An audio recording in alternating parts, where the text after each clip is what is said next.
Namaku Radit, biasa dipanggil Adit oleh teman-temanku, seorang pengusaha kuliner makanan yang ada di Bandung. Usahaku ini diurus oleh orang tuaku. Tapi karena mereka sekarang sudah berumur dan sudah waktunya juga untuk istirahat, kini giliranku lah yang melanjutkan usaha ini. Kejadian ini terjadi 4 tahun yang lalu ketika aku berkunjung ke rumah nenekku yang ada di daerah Majalengka. Awalnya aku bukanlah orang yang penakut, namun kejadian ini benar-benar merubah semuanya. Penat rasanya terus bekerja setiap hari menjalankan usaha ini. Sampai akhirnya aku memutuskan untuk berlibur ke rumah nenekku yang ada di Majalengka. Sebenarnya, setelah kakekku meninggal, nenek memutuskan untuk tinggal di Bandung bersama orang tuaku. Ya, agar ada yang mengurusnya juga. Jadi, di rumah nenekku yang ada di Majalengka, bisa dibilang kosong, tidak ada yang menempati. Tapi suasana di rumah nenek yang ada di Majalengka itu sangatlah menyenangkan. Ya, cocoklah untuk healing. Jadi aku memutuskan untuk sana. Aku berpamitan pada ayah, ibu, juga nenek. Sebelum berangkat, nenekku berpesan, sekalian katanya tolong dibersihkan rumah dan halamannya juga. Terus dicek juga bangunannya ada yang rusak atau tidak. Soalnya rumahnya sudah kosong kan, tidak ditempati 2 tahun semenjak nenek pindah ke Bandung. Dan satu lagi, nenek juga menitipkan pesan untuk membersihkan goa dan menyimpan makanannya di dalam goa itu. Maklum, rumah yang ada di kampung-kampung masih ada goanya. Goa bisa dibilang adalah tempat menyimpan makanan seperti beras yang disimpan di dalam gentong khas orang zaman-zaman dulu. Dan nenekku juga suka menyimpan sesaji yang disajikan di atas nyiru atau nampan. Dan biasanya sesaji itu disajikan untuk karuhun atau buyut yang sudah lama meninggal.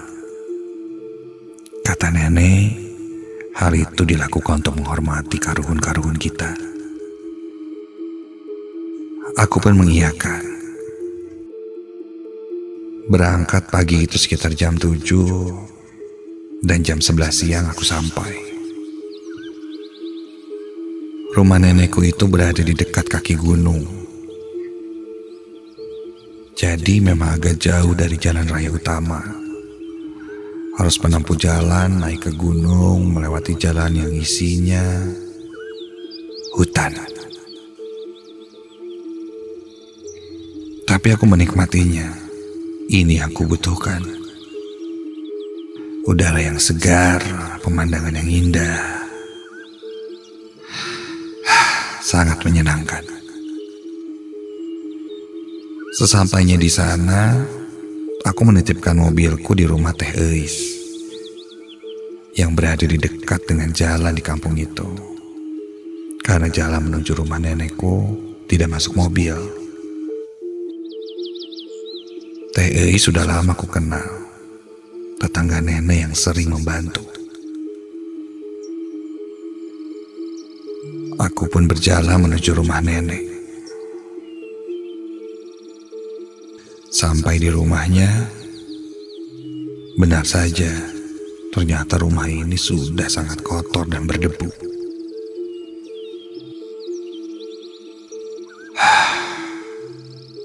agar lebih nyaman, ya harus dibereskan dulu.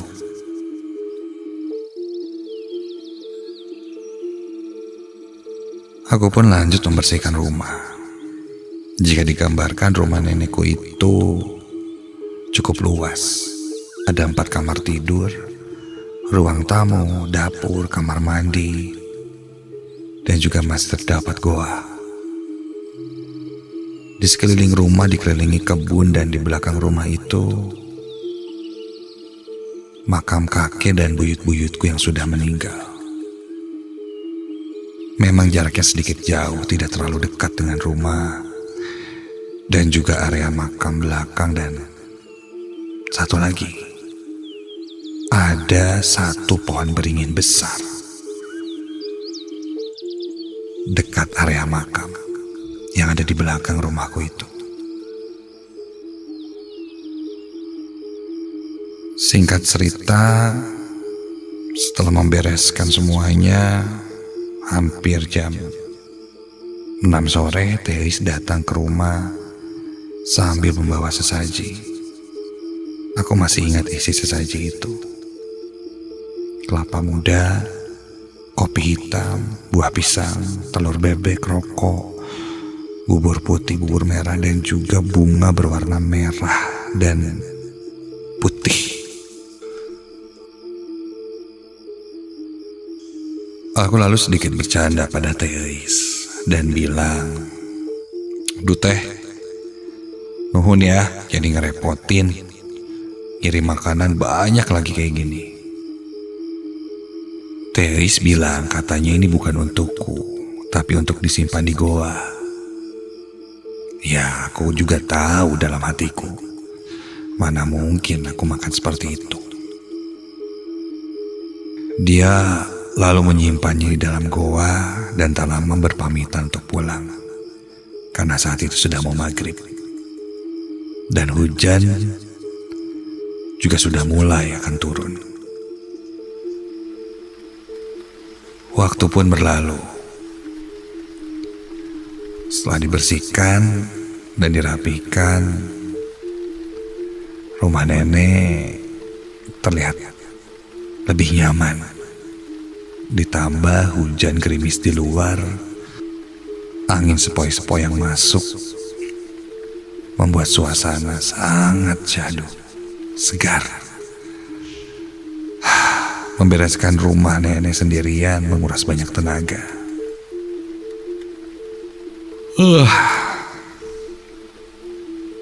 Sebelum nantinya aku beristirahat,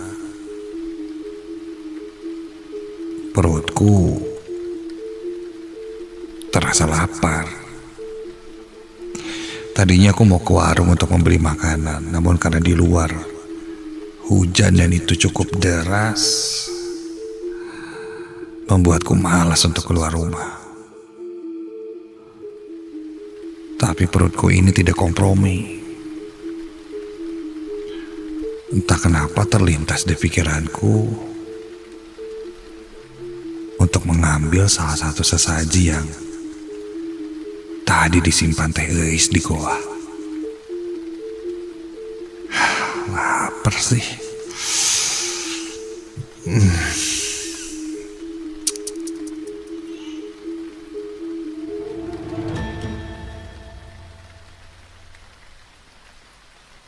Aku berjalan masuk ke goa dan kulihat sesaji itu.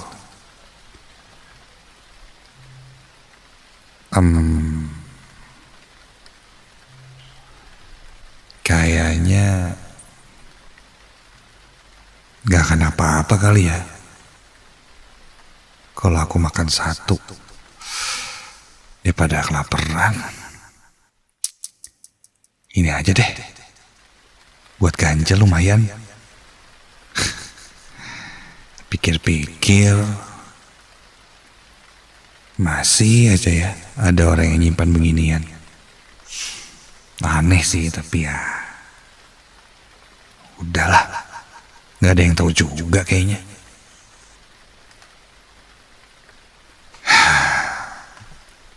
Sebenarnya aku orang yang cukup cuek dengan hal seperti itu, seperti yang ku bilang di awal. sesaji seperti ini, percaya tidak percaya. Akhirnya aku mengambil beberapa makanan dan memakannya. Ya lumayan lah untuk mengganjal perut. Setelah cukup, aku pun bersiap untuk istirahat dan tidur. Karena mataku sudah lumayan berat juga. Aku tidur di kamar yang berada di dekat ruang tamu. Kamar ini biasanya dipakai untuk tamu. Suasana yang dingin, sejuk suara rintik hujan, membuatku tak lama langsung tertidur.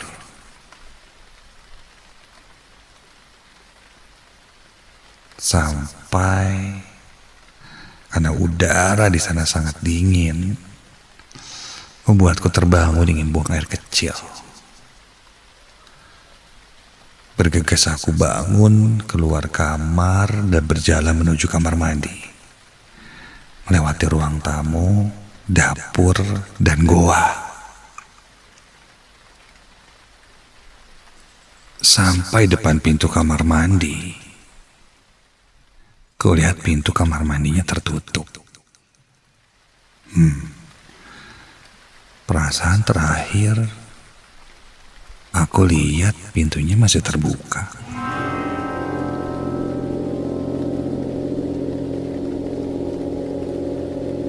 Kok sekarang tertutup ya? Dan terdengar ada suara air dari dalam kamar mandi. Seperti ada orang. Hah? Siapa? Perlahan, aku pun membuka pintu kamar mandi itu. Dan ketika aku buka, astaga! Siapa itu? Tersontak kaget ketika aku melihat seseorang di dalam kamar mandi itu. Berdiri, menatap ke arahku dengan tatapan yang tajam. Sosok seorang nenek-nenek dengan wajah yang marah. Badannya kurus, kering, rambutnya putih, terurai panjang, dan wajahnya terlihat sangat kurus, seperti tengkorak. Seakan-akan tidak ada daging di badannya. Membuat matanya terlihat seperti mau keluar. Mulutku bungkam tidak bisa bicara.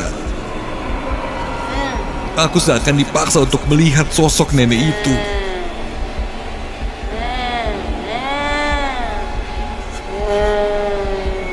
Dan dia pun mengucapkan sesuatu padaku.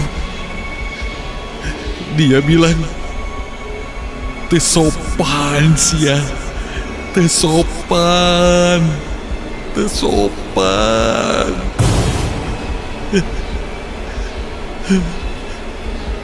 Tidak sopan. Itu yang terus diulang, terus menerus sehingga menggema di telingaku. Seketika badanku lemas. Dan ketika itu ada sebuah bayangan sangat besar hitam. Seperti menghantamku dari atas hingga aku pun tak sadarkan diri.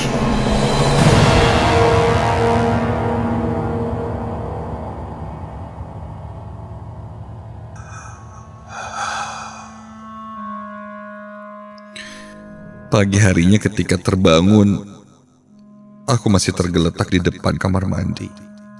Badanku sangat lemas. Aku berjalan keluar menuju rumah Teh Eis. Kuceritakan apa yang kualami semalam. Teh Eis kaget dan memarahiku. Dia bilang jangan sompral dan macam-macam.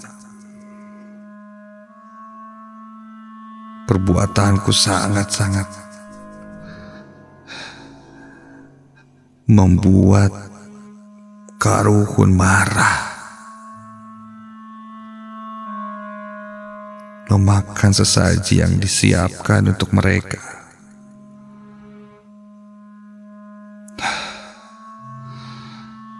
Dan Teh Eis pun menyuruhku untuk berdoa, mendoakan mereka ke makamnya,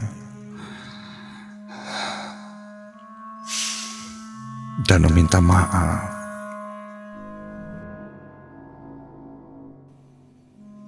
Setelah kejadian itu, aku langsung pulang ke Bandung, tidak berani lanjut menginap di rumah nenekku. Dan aku pun tidak bicarakan ini pada orang tuaku. Yang jelas, hal-hal seperti itu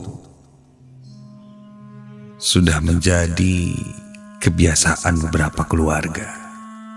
Dan itu terjadi di keluargaku. Apa yang terjadi padaku karena ulahku sendiri. Mereka benar-benar ada di sekitar kita. Tinggal bagaimana caranya kita bisa menjaga satu sama lainnya.